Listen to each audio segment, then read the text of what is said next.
rocking and rolling. It's toe time. And Johnny, Mr. 13% coming in hot at 2 p.m. The dude. first fucking time I really fucked up. Luis is impossible to get a hold of. What's up, guys? What up, y'all? All right, welcome. We love each other. Episode 7, I think. 7? Look at us go. Oh Lord, flawless so far. Yeah. 0 mistakes, 0 disagreements. Enrique's super happy with us. He loves us a lot. Oh Lord have mercy. Okay, all right, Johnny. So what's up, man? Nothing. Just how you doing? I'm all right. I'm a little beat up today. Why? Just built this giant pedal board space station, a 22-hour build, and it was working fine. And then this morning it wasn't, and so I freaked out. Hence, I was late. Sorry, everyone. But it turned out that the lovely folks at Electro-Harmonics released the pedal that apparently doesn't work perfectly. And it took me forever to catch that. I just was checking every cable. Of course, I blame myself first. And then I look over at every pedal and I realize, why isn't this POG 3 responding to anything, any MIDI or anything? I was like, let me turn some knobs, and it's just frozen. And so I realized that on this particular unit, I don't know if it's consistent with everyone, you turn the preset knob, as soon as you get to 5, everything locks up. Nothing works. So I didn't realize this for an hour or two that I was like troubleshooting. Everything worked fine the night before. It sounded amazing. But I had switched to preset 5 because I was just scrolling through everything to make sure everything was... Anyway, kind of annoying. I don't know why. Right out of the box too, brand new pedal. So did you hit them up? I didn't, but the client did. Yeah. So I'm very curious to see what they say. They're not gonna respond. Probably not. I have a few friends of ours. Alex, for example. It's so funny. EHX will put out something that seems cool, and he was like, "I will never use those pedals. They always break." And I was like, "What are you talking about?" Now I kind of see it. Sorry, EHX, but damn. So I'm a little beat. So how did you figure it out? Like, how do you troubleshoot that? Well, so my process was... So it worked yesterday. Everything was in its sound. It's a really cool rig if you're into like sound design. It's a studio board for synths, guitars, running stems into it from Ableton. And he wants full MIDI control from the Ableton, all this stuff. And it sounded amazing. Stereo, it's like really nice. And then plugged it in today, and my MIDI controller, when I started it up, had sent a program change because the first preset sends out a PC, and it had switched the EHX POG 3 to preset 5, which is the one that, for whatever reason, freezes everything. And so now I'm getting no sound. All this stuff is happening, and nothing's responding to me anymore. I'm like, what happened? So I get my cable test, start taking things apart. Like I had just finished. It was so nice. And, time is flying by, and I'm like, oh, this was just supposed to be like a quick last playthrough. And like I said, I was like, okay, every pedal's responding to MIDI until this one. What is up with that? So then I'm unplugging things around it and this and that. And then finally, after like almost 2 hours, I was like, damn, let me turn this wait, why isn't anything happening? And that was it. It's just, for whatever reason, it was getting stuck on preset 5. And so then when I turn it off, turn it back on, it came up on preset 1. Everything worked. Relief and then anger. Lots of anger. Because if I would have it's one of those, like, if I had just power cycled the whole thing sooner, I would have been fine. But I wouldn't have known what the problem was, actually. So that's not good either. But it was a little frustrating. We're up and running now. Hopefully he just gets a new one and he's good to go. Yeah. How about you, Lou? What's going on with you? Oh, I'm good, man. I'm great. I'm baby off daddy. The road. I'm about to have a baby. I got to have my phone on all the time. When? Can we talk about that? Yeah. So the date is August 14th, but Moa says that she feels like it's coming sooner. Oh, damn. So I just got to be ready. Yesterday, I know this is way off topic, but there's a place out here Music in news. Studio City. She plays music. She plays music. Yeah. There's a place out here in Studio City that it's a pizza place. It's called Coyotes or something. Okay. And they sell this salad, and they call it the salad. Okay. That apparently, like, it helps induce labor. What? And it's like doctors send their patients. Stop it. I swear to God. Is it an urban myth or is there an ingredient? I don't know. There's nothing. I mean, they tell you all the ingredients of the salad, and then they got a big ass wall that says the baby wall. I feel like I'm still dreaming or something. I haven't slept yet. What? So it's like, that's crazy. I know, because she told me about it. A mutual friend of ours told us that her doctor sent her there. What? And then 2 days later, she had her baby. And this is how ignorant men are. But I was like, oh, like she told me, it's like, oh, like the baby's due on the 14th. So I'm like, okay, Yeah. Like it's like that's like the delivery date. Sure. So I just work around that date, not like, oh, it's like an estimate. It's like at some point the baby reaches full maturity and Amazon she Prime, can come whenever it's time, It's more like USPS. Show up at some point. But anyways, like I guess at a certain point they reach maturity and then it gets really uncomfortable because it's like the baby's just like ready to go and it's constantly moving, and so a lot of people are like, like women will do anything to kind of like help induce. So that's where she's at? She's getting the salad? Yeah, she's kind of like ready to. She's like, I'm ready. We're ready. You know what I mean? The salad? So we went yesterday and we had this the salad they call it. Oh, dude, you're having a baby, dude. As soon as we walked in, it's so funny because it's kind of empty. I mean, it's a nice place. And then we walked in and we were gonna like sit down. Everyone knows. Yeah. Like the girl was like, let me guess. Yeah, she's like, yeah, literally, like, let me guess. You want the salad? And Moa's like, yeah. She's like, get this thing out of me. And then we were sitting there, and then people would walk by, and then they would be like, good luck. Oh, that's so fun. It is. It is funny. I will never know this. That's fun. No, dude, yeah, it's crazy, But, dude, people, if you read the reviews, people drive from like, get out of here, dude. Las Vegas. Wow. Like, they're like, we drove all the way from Vegas. Our doctor recommended it. Get the fuck out of here. I don't know, man. So we'll see. We had it yesterday. What is today? Thursday? Yeah. Thursday the 30th. 31st. Today's the 31st, yeah. So crazy. Keep you posted. We had it on the 30th yesterday, so we'll see. Yeah, I know, but that's kind of what I'm I'm excited. Look at you guys. I'm doing did a Stu Mac video yesterday as well. Oh, Stuart McDonald. I don't know who that is, but I mean I know what it is, but for sure.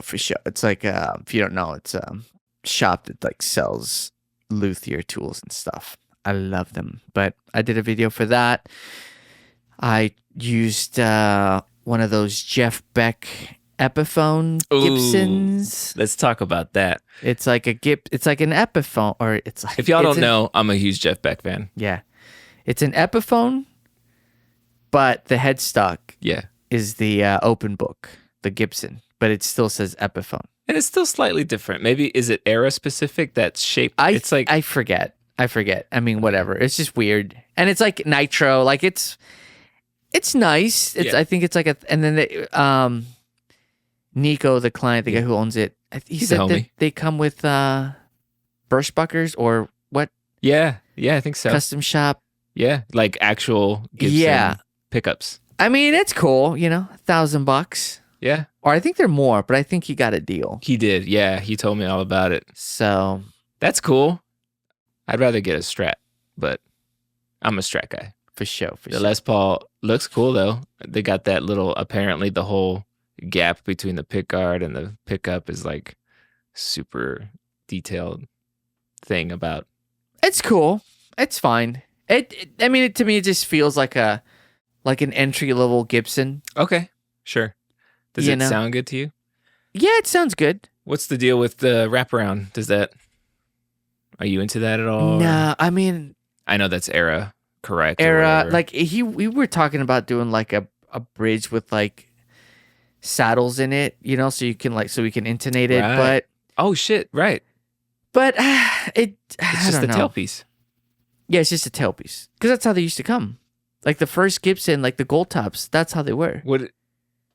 It's just a bar. If you think of it kind of like an acoustic, you get close enough. Oh shit, crazy. And then I think rock and roll. Yeah, and especially for someone like him, because he likes to play with his fingers now. Nico be killing, dude. He's good. It's pretty aggressive. So yeah. I don't, dude. Yeah, he's good. Yeah. So it's like I think like like Jared James Nichols is another guy that intonation obviously is super important. Don't get me wrong, but with certain players, I don't know if it matters so much. Like in the sense of like because of the attack. Yeah.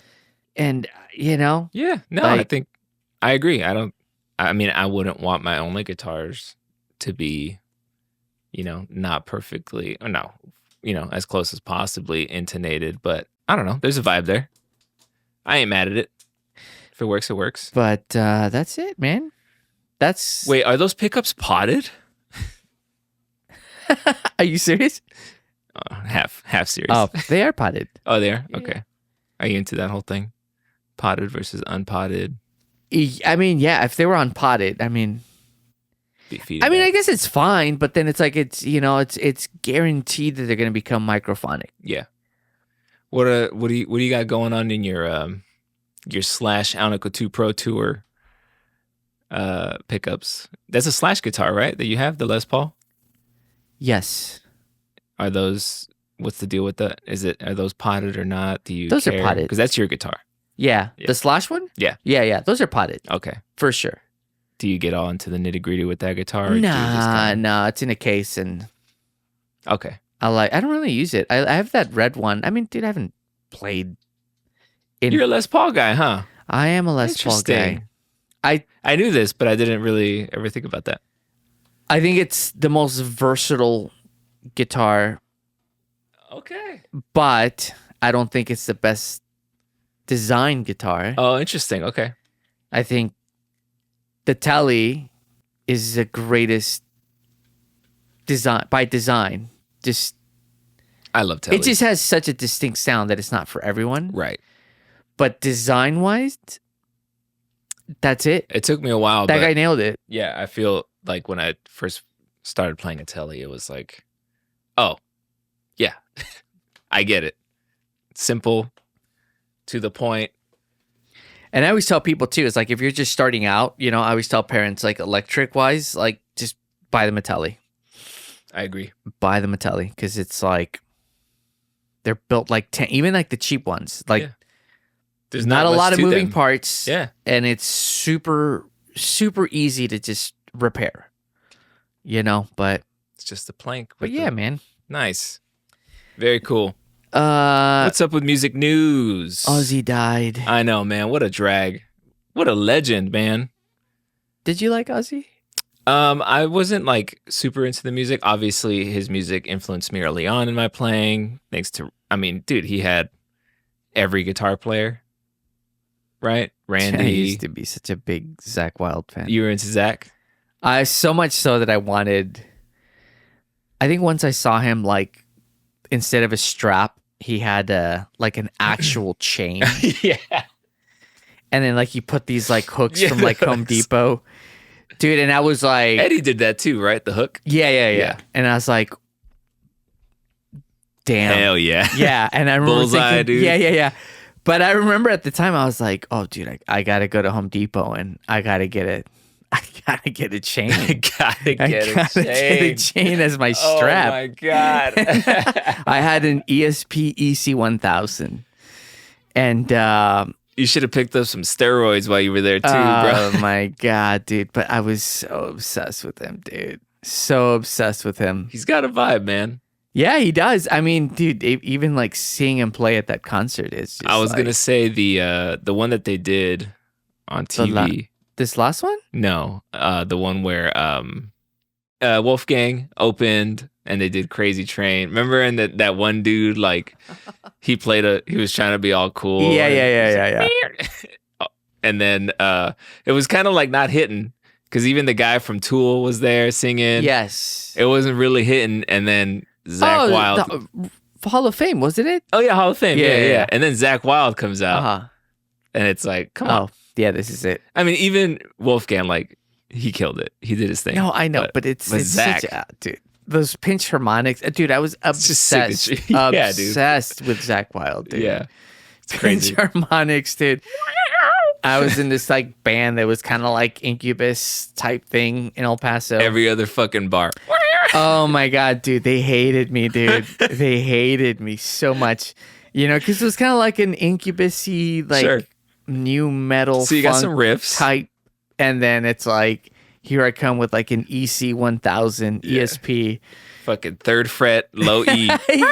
Yeah, it's like I said, I never did, but dude, I just always wanted that chain, dude. Yeah, dude. And I was like, dude, I'm just gonna be like the metal guy in this band, it'll be cool. Shaping your character in the band already. Yeah. So pathetic, dude. Oh my god.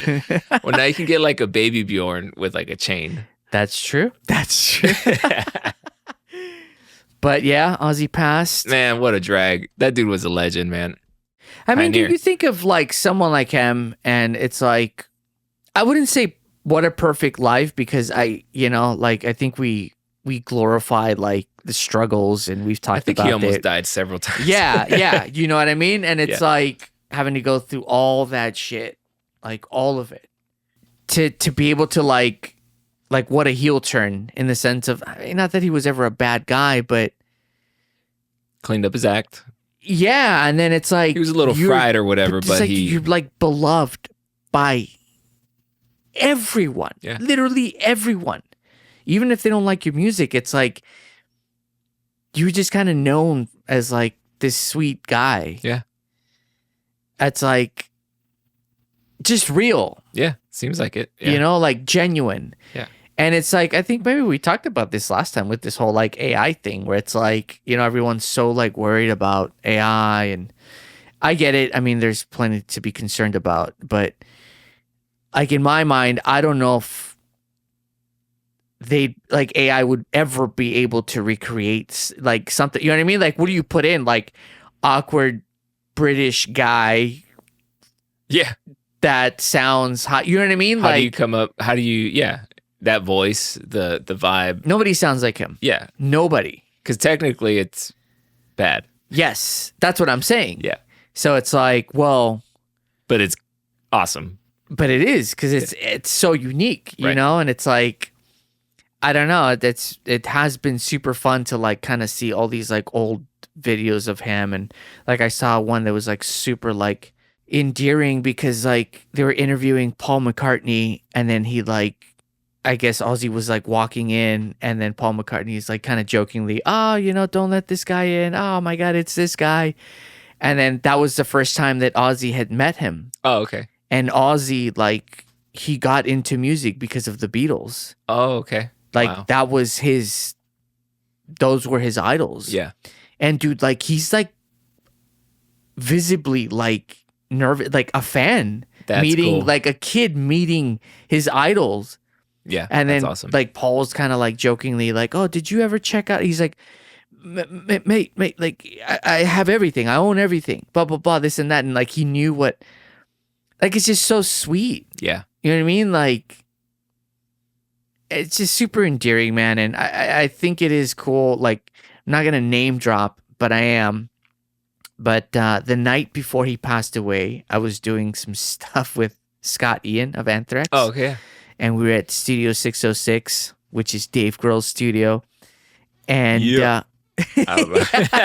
and because they were over there. And I told Moa, I was like, fuck, like that day when they were doing that show. Yeah. Dude, I usually don't get FOMO for like shows or gigs, and oh my god, that day, because I was seeing, because so many of my friends were working it, and they were there. Yeah. So I was seeing their stories, and I was just like obsessed, like just like looking at everyone's stories, and it's like, oh my god, I had so much FOMO. Yeah. You know, like, did Ozzy sing at that? He did. I didn't keep up with. He did. Damn, dude, I thought you. I know. liked I'm it, so bro. sorry. You're such a poser. But so he still did it though. Yeah, dude. I mean, That's rad. but he was sitting down on a chair. But I mean, dude, what a guy, man. Anyways, yeah, I was like, so I was asking Scott that day that I was working. I was Can just I kind of clock out early. I want to go see. no. I was working with him like recently because they performed. Okay. So I was just asking him questions of like how it was and everything, and it was just super cool to kind of like get the scoop about the actual show from him. Yeah. You know, because Anthrax performed, and dude, we were just talking and everything, and then that night when I went home, I saw the news, and then I saw that he had passed, and I was like, dude, we were just, that's crazy. Yeah. That's nuts, you know, but the timing is pretty crazy. It's just, I don't know. I mean, dude, what a way. I mean, I don't know. What a Cinderella story and way to pass, and to be loved by so many people is, I don't think is like a goal for people like him. It's just, you just bring so much joy. Yeah. That I guess that's what I mean. Like, that's what we should all just strive for. Just be kind and be happy and do everything for the right reasons, especially art. I just think it's, you know, awesome. Yeah, dude. But yeah, that's it. I've never met this Luis before. He's so sentimental today. My goodness. I loved Ozzy. That's awesome, dude. Anyways, all right, dude. Okay, man. See you guys next week. Sorry for this long ass episode. Hulk Hogan, dude. Dude, I like Hulk Hogan too, man. I know he had his... I don't know anything about him, honestly. Oh, dude. I mean, obviously, man? like, oh my god, the Hulkster, pop culture bro. and everything. I mean, dude, everyone hates him because he fucking became, you know, like he was hanging out with Trump, and he's at the dude. He's at the Republican convention. Oh, and everyone hates him now. Okay, same thing, dude. It's like these guys sacrifice their bodies for like entertainment, man. It's, you know, he seemed like a cool dude. That's all old guy, but Hulkster, man. Wow. Yeah. I just remember commercials and stuff as a kid. That dude screaming in the TV all the time, ripping his shirt. Yeah, dude, awesome, man. Awesome, dude. Oh, man, that's crazy. Well, dude. Yeah, I guess that's it on the music news, that's right? That's it, music news. Music news. What are we talking about today, Luis? All right. What's the big thing? What have we gotten ourselves into? Okay, I think today we want to talk about Sam Walton. Do you know who Sam Walton is? Mm-mm. Who's Sam Walton? Dude, you don't know anything, bro. Anything, this dude. kid, bro. You know, Jesus. Whose is this? Oh, that's fine. I was just telling Enrique too earlier. Why'd you put my backpack there, Johnny? That's crazy, did. It was dude. right there. I just thought I thought it was our new set piece, dude. Trying to get this place dialed in. I don't know. So Sam Walton, sit back, kids, because I'm about to teach you all a lesson, here dude. we go. Get the campfire. Yeah, Let's go. yeah. So Sam Walton was the creator and owner of Walmart. Oh, okay. And Sam's Club. That's why it's called Sam's Club. Cute. And anyways, he, I think, is famously known for coining the phrase, "The customer is always right." Oh, got you. So, The bane of my existence. I'm just kidding. is in what we do, is the client always right? Man, I deal with this all the time. And I ask myself, per client, what is the right move here in this kind of situation? Because there's so many variables to this, I find. For me, it's always like, I can see sometimes from a mile away when someone's like, here's the board I want. And I'm like, oh my gosh, this is going to be... It's a skateboard. Yeah. Or like, they cram everything together, and I'm like, they're okay. Is this a studio board where it's only living in the studio? You're pushing stuff with your hands, or are you touring with this or performing with this because the switches are really close, etc. And they're like, no, I'm gonna perform with it. I just need to fit all of this. Skating down a mountain full of ice. And I'm like, oh, you're gonna perform with this? And they're like, I need to pack everything. What did you say? Me? I missed it. I'm making snowboard jokes, bro. I don't think you are. I think you're saying something else. But anyway, sorry. It's all fine. Yeah, and sometimes it's like, what do I do here? Do I let them spend this money and let them figure out on their own that they made a mistake, or do I jump ahead of it? Usually jumping ahead of it means bigger board or removing pedals. Could mean more money, could mean different things. And a lot of people are usually pretty rigid, and they're like, no, all these pedals need to fit on this board. And I do it, and then I get bummed because they're unhappy. So then I'm like, what is the move? Do you staunchly just draw a line and you're like, sorry, but if you want to be happy, this is what you need? Or do you keep, I don't know. What's the move, Luis? Well, Teach us. What's your experience with I it? had both. I told you one about like what's the most negative one that comes to mind right now? And while you think, I'm going to think of mine. Most negative one? I don't think I've had a really, really negative one. I'll just see like the one I told you about earlier today. They had it remade by someone else. And, I start getting in my head about it. Like, did I not do a good enough job? All I did was I did what they asked. Knowing. So, just for context, yeah. You built a pedal board for this person. Yes, I built a pedal board, and they were like, I had this big board. I want to shrink it down. I want to get into MIDI. I want to do this and that. And I was like, oh, okay, cool. Yeah, whatever you want. You got it. And he's sort of a celebrity, you could say. And in that case, especially for someone who's been doing this, he said, I've had this board for like 15 years and it's time for me to update. I was like, okay, you've been doing this a long time. So he must know what he's talking about. So I'm just going to do what he says. Made him a smaller board. He approved it, loved it, played it, started immediately at rehearsals, like having problems because he was pushing buttons at the same time, couldn't reach things. And I was like, oh, I just did what he said. I'm bummed that he's not happy with it. I knew personally, I was like, this feels not great to me, but if this is what he wants, I'm going to pull it off for him. And so I had to visit him a few times, make some tweaks, adjust some things. And I just saw recently that I'm pretty sure he had it rebuilt and it's like sprawling again. And maybe that's what he's more comfortable with, and that's cool. But I should have been more proactive, thinking ahead. Got it. You know what I mean? Like, I think this is going to be a problem, so let me prevent it. But he's been doing this a long time. I'm pretty sure he knows what he wants. And then he's unhappy. I was like, damn it, I should have spoken up more. But he was also very insistent on, no, it needs to be this and this and this. So I was like, all right, whatever, we'll do it. And that's happened a couple times where I get my feelings hurt because people get it remade. But then mostly because I'm like, I could have done that had I probably just been asked more questions. I should have been more adamant and been like, no, I think you're going to be happier with this. You're spending the money. Might as well do it right. But a lot of times guys are just pretty much set. It needs to fit this case. It needs to fit this board. All of this needs to fit this. And I'm like, all right, you got it. Yeah. And then they're like, I don't understand. Yeah. You know what I mean?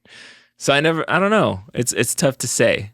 A couple times I've been a little more adamant about it, and guys are usually flexible. They're like, well, I'm spending the money. I want it to be right. And then, okay, we expand a little bit, get a little bit bigger. And that usually works out. But sometimes guys are really set. Damn. Yeah. What about you? What's your experience? I think I was trying to think if I've ever had like a really negative. I'm sure I have, but I'm sure I've blocked it. What about no, bro? No, that was like such a misunderstanding. It's so funny because we have all these like inside dumb things, but I think I would say pickup swaps. Where like in the beginning I was very like, yes, like, oh, I want this like metal sound. It's like, oh, dude, EMGs, like, dude, trust me, like, 81, 85 and they're set. like, what the fuck is this? And then it's like, I remember one where it's like I did it, and then I was like, okay, cool, and then like just letting you can't leave the cable plugged in because it drains the battery, and they're like, battery? It needs a battery. It's like, yeah, shit. But it's only on when you have it like plugged in. It's like, well, what if I leave it plugged in like accidentally? I was like, well, just you just have to be proactive about it and not leave it plugged in. It's like, oh no, I don't want that. I don't want a battery in my guitar. And it's like, oh, you know what I mean? And then it's like the situation of like, well, I recommended that, right? So then now, okay, so now he has to return. I have to take the pickups out. He's gonna return the pickups. He's gonna get a new set, and now I have to do it for free. Right? Do I? Right. It and then it becomes this like weird like that's the exact thing. It's situation of like, oh, is that on me or is that on you? Yeah. So that happened a few times, and and even like with like boutique pickups, it's like, oh, you should really try like these like Lawler Imperials because I love them so much, and this is the sound, and they describe the sound, and I'm like, I know the sound that you're looking for. It's not hard. It's a Les Paul with like Lawler pickups inside it. Trust me, it's gonna sound awesome. And then they get it, and it's just like, I don't know. They're just, and then you find out, and it's like, oh, they're plugging into a like Ableton. So pickups is one where I feel like now when I have someone that comes by and they're like, I'm like, I'm very upfront. It's like, I don't recommend pickups. Like, you got to do your research. You got to do your homework. I can tell you what I think, but it's not a recommendation. It's a suggestion. Right. If you buy them and you don't like them, that's not on me. Right. I make it very clear. Yeah. And most people are like, oh, dude, yeah, no way. And also, I think it's a type of clientele that I feel that now I have. Sure. Yeah, it's different, yeah. It's like, which I'm happy, and it's taken forever for me to get here, but that's like one of them. Finish work is kind of also the same thing where it's people have this like expectation of like, oh, this had a crack here and broken headstock, and like I didn't specify or I didn't explain that like, oh, if you really look, especially like you can you're still gonna be able to see the crack. Yeah. It's like, of course. Right. It's like, oh, I don't want to be able to, I don't want to even see it. And it's like, then that's more expensive. Yeah. And I don't know if I want to do that. I don't have a spray booth, and it's like managing the expectation. But I think as far as like, is the customer always right? Is the client always right? I'm like, I mean, yeah, to an extent, but I don't know. I mean, yeah. Obviously not. I mean, a lot of people have issues with that statement. Right. And I feel like there's been a lot of books. I used to know one that like kind of was like a rebuttal to that. Yeah. Because he's literally the, like Amazon. You can return anything on Amazon. Yeah. Broken, missing parts, missing, not that I do that because I know a lot of people do, but... But it's crazy. It is insane, know? It's like... So, dude, IKEA, like these places, like IKEA, I think has like 365-day return policy. That's crazy. Yeah.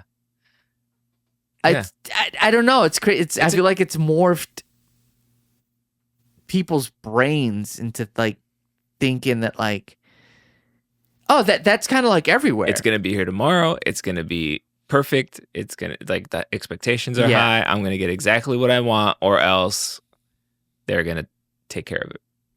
And it's like, we can't all do that. Yeah. It's interesting too, because I feel like people come to us for our expertise and our experience and our knowledge. And sometimes it's like, they don't want to hear it. So that I'm like, well, you came to me for a reason. Let me help you out. And they're like, no, it's got to be like this. And they're like, oh, wait. So when I move the wall, I'm also going to move the volume at the same time. And I was like, well, not if you use like your toe tip, then you should be good. But yeah, everything's I don't have any toes. Everything's pretty close together because that's what you wanted. Yeah. And they're like, oh, bro, why didn't you tell me? And I'm like, what? I tried. Yeah. You know what I mean? It's just, it's funny. I guess maybe it's damned if you do, damned if you don't, I guess, kind of thing. Yeah. In some situations. I remember when I was young, somebody was like, oh, you're into Stevie Ray Vaughan? Dude, you got to get a tube screamer. And with your Strat, it's perfect. Thing is, I had some Line 6 something or other amp, a tube screamer into... It's not going to sound like that, Especially when you have the insane setting on, yeah, like, dude. what? And, you need your... loud amps and stuff, tube amps, and that's when the tube screamer comes alive or whatever. And I was like, why didn't that guy tell me that I needed all this other stuff? Yeah. Fuzz pedals, like they sound rough without an amp that's cooking. And I was like, I want this one. And he was like, all right.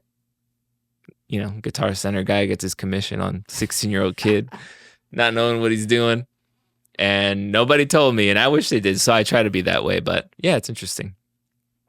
I mean, it's so funny because a lot of these topics are kind of like you said it. You're damned if you do, and you're damned if you don't. Yeah. And I think we're just kind of talking about our personal experiences. I know you get guys that are like, I need the lowest action ever. Yes, and then I'll like manage that expectation by like I'll put the string on the fret if you want me to. It's just you're gonna lose sustain. You're gonna get fret buzz, right. And the no bro guy. Finally, when he got the guitar, he's like hitting the string. Oh my God. And There's this like, guy bro, that brought this doing? guitar and he was like... I need like the lowest action. Yeah, and then I think he had like a thick gauge of strings and and then I did a fret level, I think, as well. And I remember he came in, he picked it up, and then he just started hitting it like fucking hard. And then there was like a couple of frets that he was like really like, there used to be a buzz, and I lowered the fret and I did the whole thing, and it's like, and then he went straight for that one spot, and he was like, really like beating trying to make it ring. If you're gonna make it, but if you're trying to make it buzz, you're gonna make it buzz. It's like, and then he kept saying, "No, bro, no, bro, like that's not gonna work." Yeah, bro. yeah, and I just remember thinking, I remember you were going off on that because you were like, "I nailed it," and then he was like, "You did not nail it," and it's like. I tried to tell you.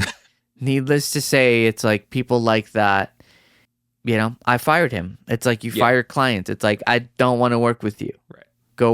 Go find somebody else. Yeah. Like there's plenty of people in LA. Go work with someone else. It's like, I don't want to deal with you. It's like, and it's not like a malicious thing. It's not that I'm like, being like a princess or by any means, but it's like, oh, you're unrealistic. Like I set all these, I clearly, let you know what the reality of what it is that we can do. Yeah. Anybody, any guitar tech. Yeah. It's geometry. It's just making angles work with each other to the best of our ability, to the best of the instrument's ability. Because they're ancient designs. Do you know what I mean? And different radiuses and this and that. And then not only that, it's like you throw a bunch of curveballs in there and a bunch of variables like, an old bridge that's worn out and an old nut. And, you don't want to replace the nut. Okay, then I have to work around these things. Right. And it's like, you're not happy because, you want this to, it's like, I can't. Right. Nobody can. Right. And you're going to that specific issue. Right. It's like someone like, oh my God, my arm really hurts if Every time I touch it here, every time I take a saw to my arm, it bleeds. Like, I don't understand. Like, it hurt. You know what I mean? It's like, it's like, well, then don't do it. Stop touching it there. It's like, it's a very similar thing where I was just like, oh, but I remember thinking, oh, dude, yeah, okay, you know what I mean? But just he's pay the me, customer and I'm never gonna work with you again. Yeah, and it's like somebody else's problem. And that sucks because it's like, I want to make, you see, it's like, I want to make everyone happy. And, but it's like, there's certain people that it's just, I'm like, oh, and I've worked at shops. Don't get me wrong. I've worked at shops where the luthier, the tech, the boss is the person that is being unfair and unrealistic, you know? And I remember one situation, I used to work for this guy, and this guy picked up his guitar that I did the setup on. And I was his assistant, and I set it up to what he told me to, which I thought would, like, the action was kind of high, but you know, I was just doing my job. And then later that day, the client picked it up, plugged it in, and the first thing he says is like, dude, it's great, but can we lower the action a little bit? And this guy was like, I mean, we could, but like, that's like the perfect setup for this instrument. He's like, no, I know, I've had it lower. I don't mind a little fret buzz. Like, can we just, like, just a bit? Can we just lower it? He's like, I mean, we could, but just trust me, if you can, like, and the guy was like a good player. Yeah. He's like, just try to get used to it. It's like, it's just really, it's going to be best for the instrument if it stays here. And I remember thinking, even as a player, like I said, actually it's kind of high. Yeah. Especially on the nut. Yeah. And I kid you not, like, it was like almost like an hour. I was working on something else, but it was almost like an hour of them going back and forth and arguing as to for this guy to fucking lower his, he wanted lower action. And then finally, this guy, you know, the boss was like, just here, Luis, here, just lower the action, whatever he wants. I can't believe it. And then I lowered the action, and then this guy played it again. He's like, yeah, that's it.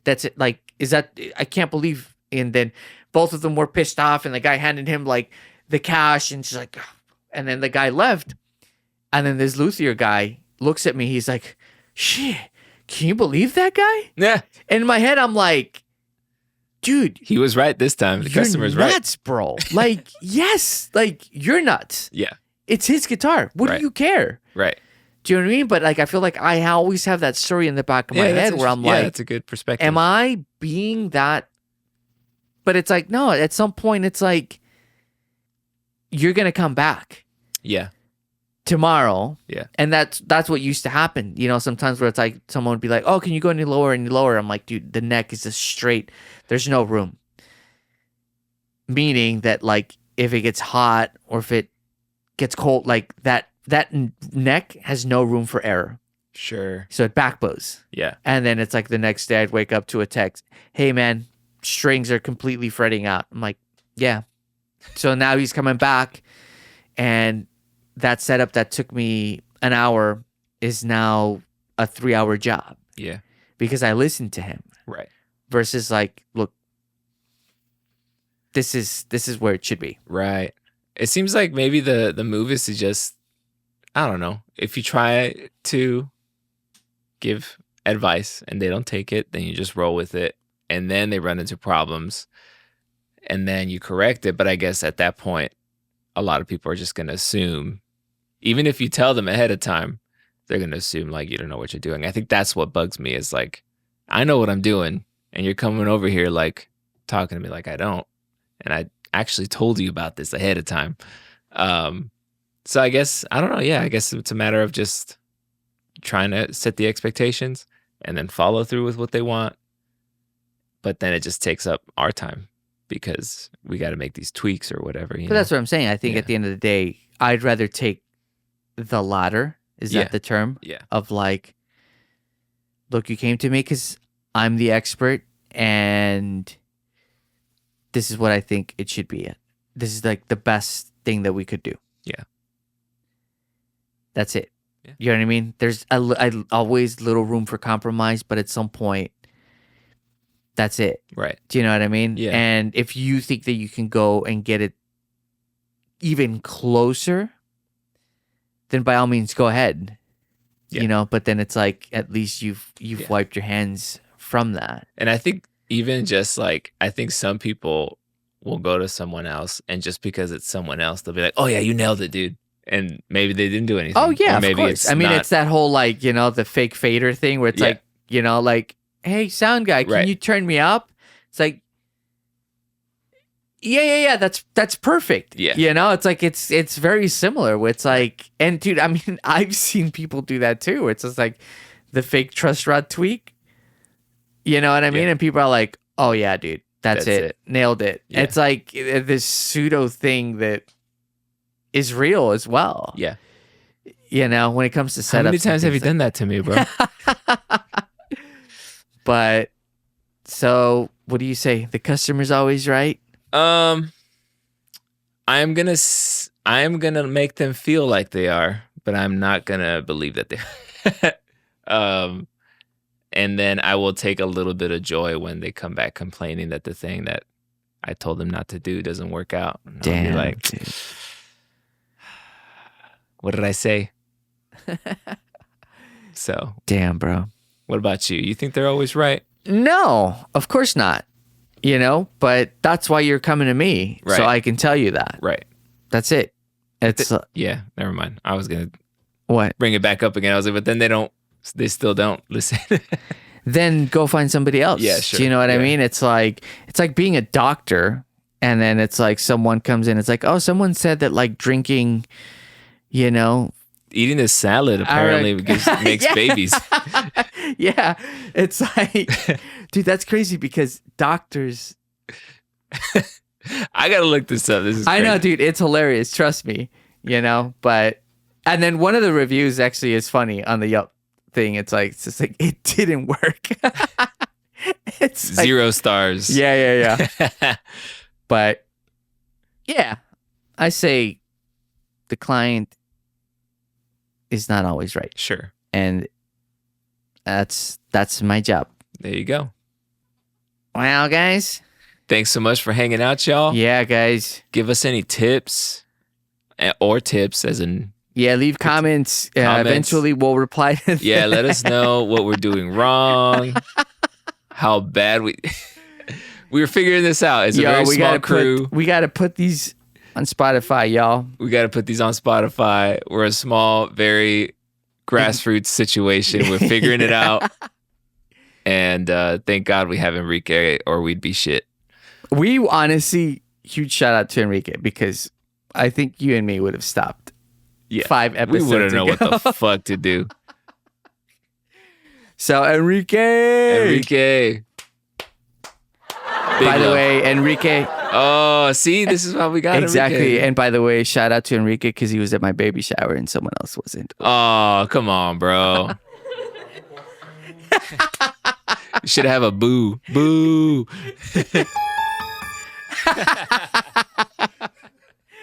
Amazing. Oh, listen, Lord. What I had to make money to buy you a really expensive present. That's true. And you went to go get that guitar, so thank you. I did Johnny. get that guitar. All right, guys. All right, y'all. Until next time. Peace.